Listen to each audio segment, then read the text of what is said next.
Welcome to another installment of r/Entitled Parents, where an entitled mother forgets her child in the supermarket for 2 hours. How does that even happen? Now, before we get started, if you enjoy these Reddit stories, give this video a thumbs up and subscribe to the channel if you haven't done so already. If you're new here, welcome. I make videos compiling Reddit stories from all sorts of different subreddits. As always, let me know which story you enjoyed the most, and feel free to suggest a subreddit you think I should visit. Now let's move on to the first story of the day, which was posted by Blood Gunner V. Insane mom feeds her kid a stranger's food, yells abuse, and calls us child abusers when she gets more than she bargained for. This happened a little more than an hour ago. Entitled mother is my flatmate's sister. She stopped by to pick up some things their parents had left here, and brought her 5-year-old with her. There was fried chicken resting on the countertop that I was preparing for lunch. And without thinking or asking anyone if she could have any, she took a piece and fed it to her child. This was a huge mistake. I'm a pepperhead, and this batch of fried chicken was designed to be a struggle for me. The marinade had ghost pepper sauce in it. The flour and breadcrumbs were loaded with cayenne pepper and chili powder. And the oil sauce was made with more of the ghost pepper sauce. Absolute madness. I'm upstairs trying to avoid entitled mother. She'd be unpleasant company even in comatose, when I hear all heck break loose down below. The kid is in absolute agony, crying at the top of her lungs, and entitled mother screaming her head off. I pop down to see what the heck is going on. Flatmate is trying to relieve the kid with ice cubes and milk, while entitled mother is letting loose about how we hurt her baby. I asked what happened. Entitled mother says kid climbed up and got the chicken and starts berating us about how dangerous it is to leave spicy food around small kids. Flatmate calls her BS and says there is no way kid got up there. Chicken was all the way at the back. After denying it, she eventually slips and says something like, "How was I supposed to know?" We press her on why she thought she could just go and take food that didn't belong to her and give it to her kid. She's got no idea what's in it, etc. And she starts into some hysterical crying/screaming routine, calling flatmate irresponsible, accusing us of child abuse, and how we've ruined her day when she just wanted to see her brother. People are going to think she hits her kid. Wouldn't surprise me.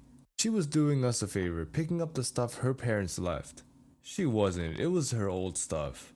And then proceeds to throw the box against the wall. By this point, she's so out of control, she's actually got snot coming out of her nose.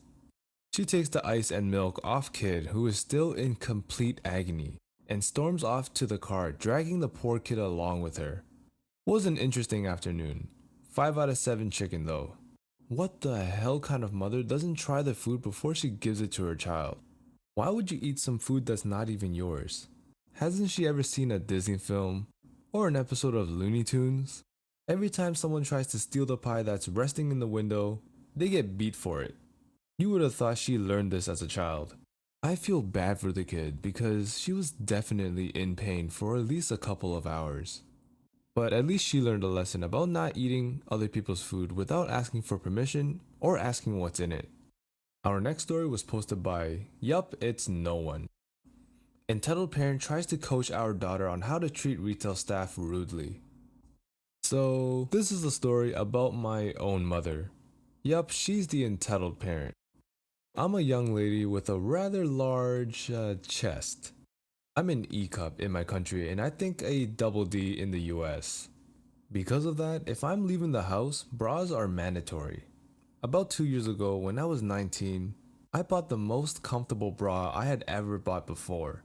It was soft and silky, had nice thick straps, 5 back clamps, etc.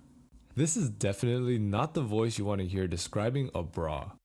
I only had that bra for about 3 months until the underwire broke free and started to stab me.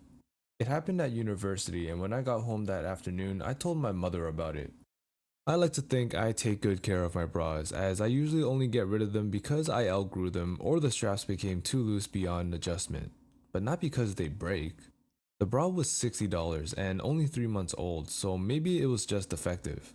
Bras really should not only last 3 months, so I was going to go to the store and ask for an exchange or refund. The only thing was, I did not have a receipt. Like I said, I take good care of my bras, so I did not think to keep the receipt. I also was not part of their brand's customer reward service, as I only bought products there once for a sale, so they could not look up my name/membership or profile with them. I told this to my mom and wondered what I should do. Well, that's not okay, my mother started. You know what to do, right?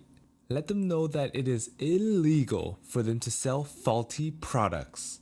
Do not leave the store until you have that refunded. If the cashier says they can't refund it without a receipt, then ask to speak to the manager. They'll sort you out.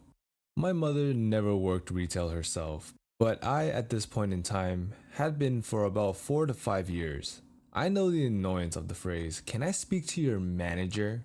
and was not going to enforce that on an innocent civilian. "No, I'm not going to do that," I replied. "That would just be rude." "Well, I could do it for you then.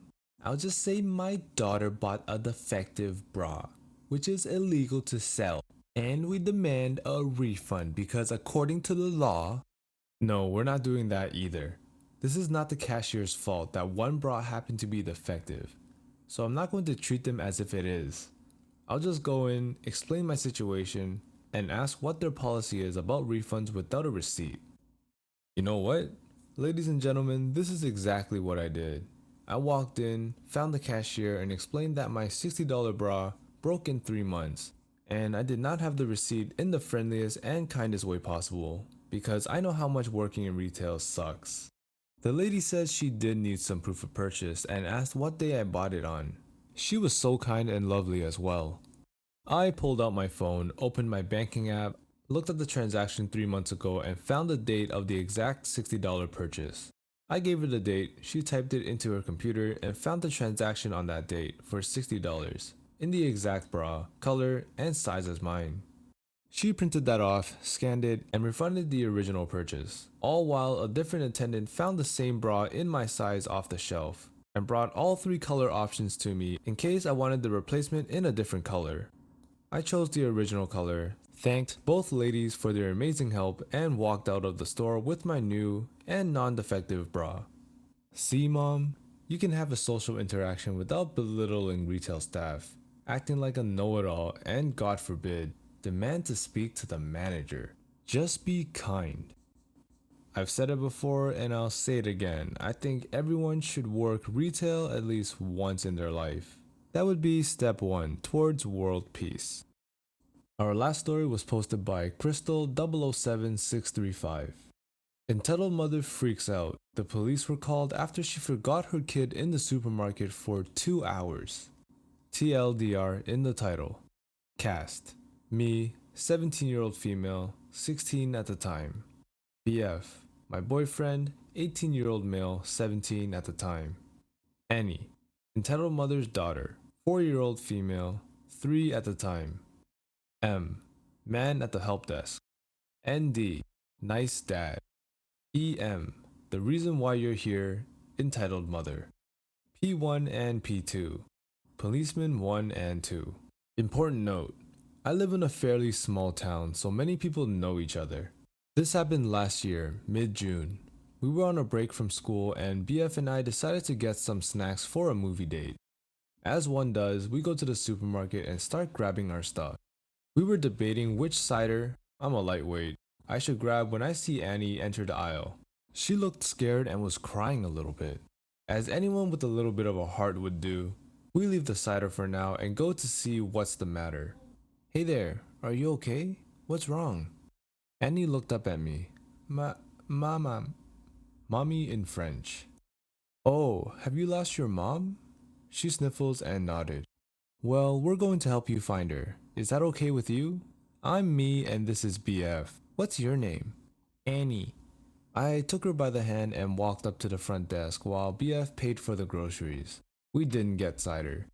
I notified the man working the desk that Annie had lost her mother. He was very kind and asked for Annie's name and family name so he could make a call on the microphone, which went about like this. "The little Annie X has lost her mother. Could the mother of Annie X present herself at the reception desk?" Annie was sat on a little bench that was facing the exit. That way she could have seen if her mother was headed out. It was rush hour, Friday around 5 p.m., so it took BF a while to pay for everything to get to us. By that time, another message was sent around the store. Poor Annie was scared, as she kept asking where her mommy was. We tried to entertain her. Em allowed her to read a book from the book aisle to prevent her from freaking out too much. After 1 hour, she claimed she was hungry, which seemed fair since it was probably around 6 to 6:30 p.m. We didn't have very healthy food with us, but we gave her a little snack. A sponge stuffed with chocolate shaped like a bear. Look up Lulu Lorsan. This went on until an hour and a half after the first call was made. M pulled BF and I aside for a minute, saying that they were obligated to call the police because this could be a case of child abandonment. This was a relief in a way because the police would know how to take care of her a little better. About 10 minutes later, 2 policemen showed up and came inside. BF, M, and I were asked about the situation. Annie was asked a couple questions too. Hi Annie, I'm P1. I'm here to help you find your mommy. Is mommy in trouble? No, don't worry, she's not in trouble, and neither are you. If we want to help find her quickly, I'm going to need to know what she looks like. Do you think you can help me? Annie nodded and described her mom's hair color, eye color, and very roughly what she was wearing. Mostly color since she was only about 3. Well, shortly after that, a man and a woman entered the store. The man was running like crazy and the woman walking slowly behind him. The man was calling for Annie, looking so worried. This prompted Annie to look up and her face lit up. She ran up to them screaming, "Maman, Papa," mommy and daddy in French. ND hugs her and looked so relieved. He was apologizing to her so many times. The police still asked to see both their IDs just to confirm that they were indeed Annie's parents. But that seemed to be more of a formality since Annie was the one to recognize them. P2 asked them what happened, and what we heard shocked us. Well, I was doing my groceries, but Annie was being annoying, so I sent her to look at toys. And well, I just forgot she was there and went home. It's only when Andy came home from work that we noticed she wasn't here. Miss, you do realize that your daughter could have been kidnapped. If these two hadn't been there, gestures towards us, who knows what could have happened to her? Well, then it's fine. Why make such a big deal out of it? Why did you two even call the police? Are you trying to get me arrested? We didn't call the police. M did, because it's apparently store policy. We didn't know what was going on. This could have been a case of child abandonment. Entitled mother was not pleased by this comment, clearly. How dare you? Are you telling me I'm a bad mother? Is that what you're insinuating, young man? Before BF could reply, ND gave her a look that would make anyone shut up right away. I bet he's a teacher. After a bit more talking, the little family was allowed to leave, and so were we. ND thanked us profusely for our time. We went home and had our movie night, but I still think about that sometimes. This woman was so careless with her kid, it baffles me. This woman talked about forgetting her daughter so nonchalantly, as if she forgot to pick up some groceries. This is the type of woman that should not be a mother. Thank God this child has a decent dad. That concludes this episode of r/Entitled Parents. If you enjoyed, please like, comment, and subscribe, as this all really helps my channel grow and pushes me to create more videos. Also, I'll be posting videos every Sunday, Tuesday, and Thursday, so please turn on notifications to be notified for my next video. Thanks for watching, and I will see you next time.